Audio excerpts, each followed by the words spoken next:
Okay, darling, now I'm awake enough to talk about this. So let's go.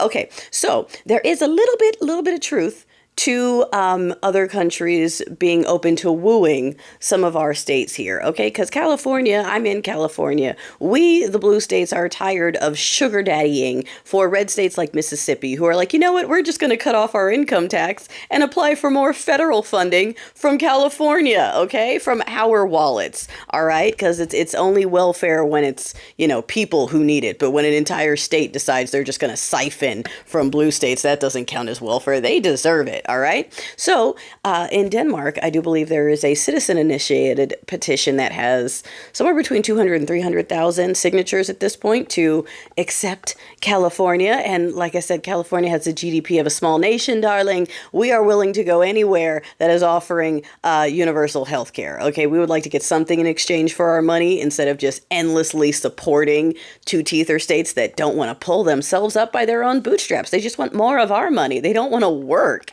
They want to put their kids to work, but that's a different story. Okay, so that's Denmark. In Canada, there are certain persons and a couple of the parties that since January have been floating the idea of accepting, I believe it's pretty much the West Coast. It's California, Oregon, there's a couple of them in there.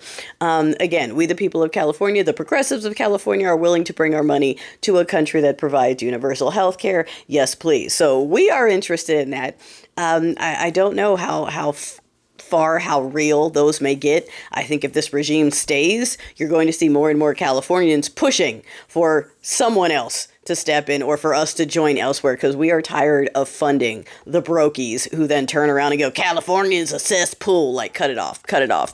Now, the Constitutional Convention, darling, that's the interesting one because Team Red has been trying to pull that off for a while. It has never happened before. If it happens, if they were able to make it happen, this is the thing that is no man's land. You can totally scrap the existing constitution and put in whatever you want. Take out whatever you want, change whatever you want. Whole new deal. Okay? So you can only imagine what they want to do with it. All right? You're getting a taste of it. All these policies, all these executive orders, the plan that everyone is denying is real, even though the people who wrote it are now in charge of the departments of the chapters they wrote.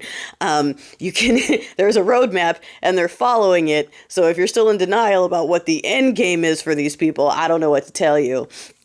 But day one that they got in there, they pulled the Constitution from the website and called it unconstitutional. So that should tell you what they want to change in it. Everything. All right. However, here's the thing. They need 34 states to call it. So yes, DeSantis is going to some of the other states to see if they can get some more support to call the convention. If they are able to get the support to call it, they need 38 states in order to ratify it. And that, my dear, they don't quite have. So even if they pull the convention, they don't have the numbers to ratify anything new. However, it would be interesting to see a copy of what they want to put in there because Heritage already has it. Okay, they're just following the plans that were already laid out. They've already got their new constitution written up and ready to present if the Reds can get the convention to happen. So now imagine the project that is named after this year that people are finally realizing is definitely real and they're taking it off. Check, check, check, check, check. Imagine that, but now it's the Constitution. Okay? Okay? Yeah. So it wouldn't be good, but they don't have the numbers. And honestly, darling, like I keep saying, more and more people need to wake up to the fact, and they are, that this is a litter box scraper situation. These people are not going to step down. They're not going to allow themselves to be voted out. They're not going to resign. They're not going to quit. They are going to cling with their skeletal fingers until they are forcibly removed. So we have to take the good metal scraper and scrape the bottom of that fucking litter box and get every last crumb of shit out of there and into the trash. You feel me? You feel me? All right.